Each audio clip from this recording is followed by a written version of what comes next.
This is a tension between growth and inflation. I'm somewhat oversimplifying it, but for the purposes of illustration, that oversimplification is okay.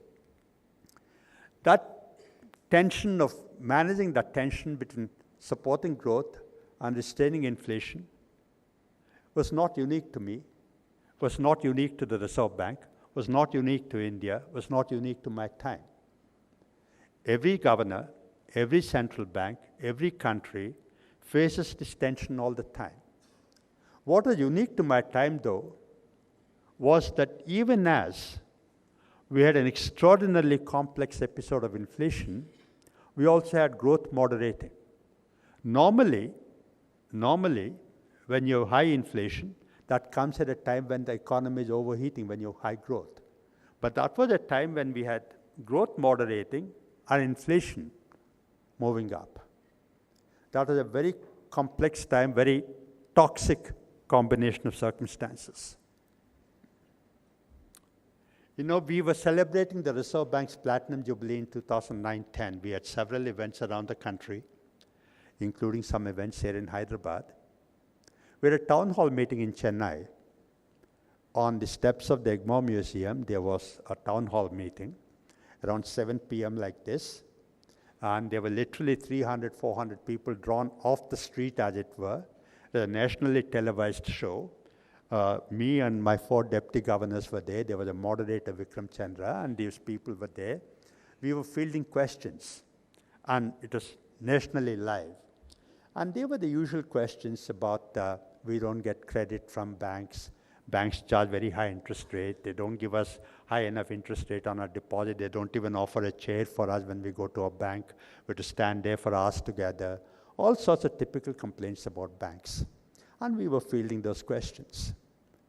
About half an hour into the show, I suddenly, on my feet, I wanted to take a poll of the audience. So I said, how many of you want the Reserve Bank to support growth by maintaining low interest rates? About half the hands went up.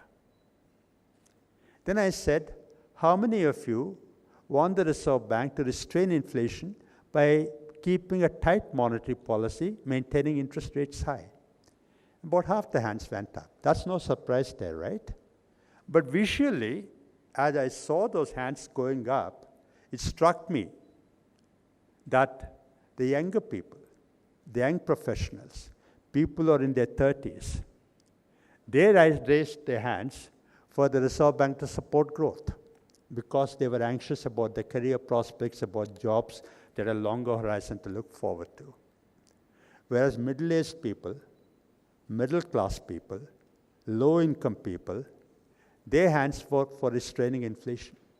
That different constituencies in the country, visually right there. I went to Chandigarh once. I met the Pensioners Association. What do pensioners want? Pensioners want high interest rates, right? Because all they have is a savings bank account or a fixed deposit. They want high interest rate. At the conclusion of that meeting, I went to the Small and Medium Industries Association of Chandigarh. What do they want? They want low interest rates. So different constituencies in the same city, one meeting and back-to-back another meeting, they want different things. So the challenge for the Reserve Bank is how do you manage this tension between growth and inflation? Okay. Now let me give you another example of challenges and dilemmas.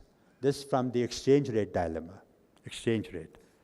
We had the taper tantrums in 2013 when Chairman Bernanke of the US Federal Reserve announced that they were going to withdraw the quantitative easing.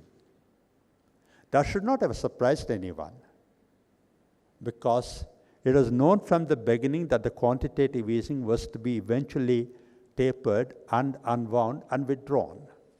But global markets reacted very ferociously to that statement by Chairman Bernanke. In India, there was carnage in the external sector. The rupee depreciated by about 17%, peak to trough, in a matter of 4 months. There were many reasons why the rupee took such a beating. There were proximate causes, there were deep structural causes. I don't want to go into all of them. what I want to tell you, what I want to convey to you, was that managing the pressure on the exchange rate during those very difficult times was one of the things I had to do on my watch at the Reserve Bank. There were many challenges in doing that. I only want to talk about one, which is how do you manage expectations? Everything that a central bank does, everything that the Reserve Bank does has to do with managing expectations, whether it's fighting the crisis, whether it's inflation, or whether it's exchange rate. The Reserve Bank does something in the hope that they can manage expectations of the market and of the public. Let me give you a specific example of the challenge of managing expectations. On July 15, 2013, I raised the repo rate and the MSF rate with the express intent of restraining the volatility in the exchange rate. That is a very unusual thing to do. Why unusual? Because when the Reserve Bank, or for that matter any central bank, calibrates the interest rate, they don't do it to manage the exchange rate. They do it for the purposes of growth and inflation and financial stability. Using the interest rate as an instrument for managing exchange rate was an extraordinary policy move. But we took that extraordinary step because I believed that this was an extraordinary situation. My intent in doing that was twofold. First, there was a lot of liquidity in the system. There was a lot of speculation going around, especially in the non-deliverable forward markets in Singapore, Hong Kong, and Dubai. We wanted to restrain that liquidity. Second, we wanted to send a very strong signal about the Reserve Bank's resolve to defend the exchange rate. You might recall that this extraordinary interest rate move by me in mid-July 2013 also came at a time when growth was moderating very steeply, right? So, in the TV channels that night, in the newspapers the next morning, there was a lot of commentary, criticism, critique of my move, including concern about growth, whether this hike of interest rates by the Reserve Bank will hurt growth, which is already moderating. There was a media conference that afternoon, and I was prepared. I knew, you could predict the first question. Governor, what will happen to growth? You raised interest rates. So I answered saying that, yes, the Reserve Bank is sensitive to growth concerns.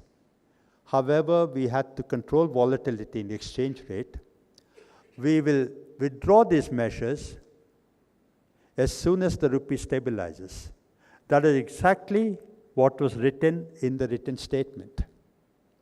The market reaction was unforgiving.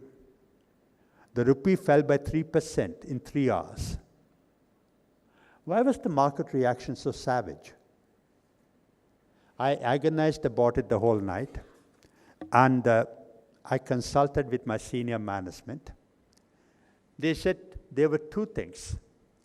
The first was that the market was looking for the governor to say that I am going to control exchange rate exclusive of all other concerns. At a time when the exchange rate was such a central and deep concern, they did not expect the governor to show any concern for growth. So by mixing up the message about exchange rate and about growth, I was mixing up communication. I fumbled on the messaging. Later, when I thought about it, it did strike me that perhaps I should have stuck to the message of the exchange rate, regardless of the cacophony in the media. The second criticism was that I sounded hesitant. I sounded apologetic about the interest rate move, whereas I should have sounded assertive and confident. Some people, I asked, how should I have said? They said, instead of saying that we will withdraw this measure when the rupee stabilizes, I should have said, we will not withdraw this measure until the rupee stabilizes. No? changed the stance of the sentence. Some people even wrote that the governor is not alpha male enough. What's an alpha male? Who is an alpha male? I'm still trying to figure out. I Googled also about an alpha male. It's very confusing. At this time, I'm not even sure if I want to be an alpha male. I'm not sure if it's a badge of honor or a certificate of weakness, but we let it rest there. All I want to say is that problems or challenges with communication were not unique to me, were not unique to the governors of the Reserve Bank. Every governor, especially in these times, faces those challenges. Chairman Bernanke writes about that in his book. Srinivas, you might relate to that. When he made that announcement of taper tantrums, he did not realize that the global markets were going to react so ferociously. More recently, last August, when the People's Bank of China, you might recall, they adjusted the market rate peg of their exchange rate, and there was very fearful reaction around global markets on August 14 last year. Governor Zhu Shuan of the People's Bank of China, I'm sure, was befuddled about what really went wrong, because I thought the communication from the People's Bank of China was quite straightforward, written in straight English. But the markets were looking for hidden messages beyond straight English. Okay. So that's the first motivation, my challenges and dilemmas.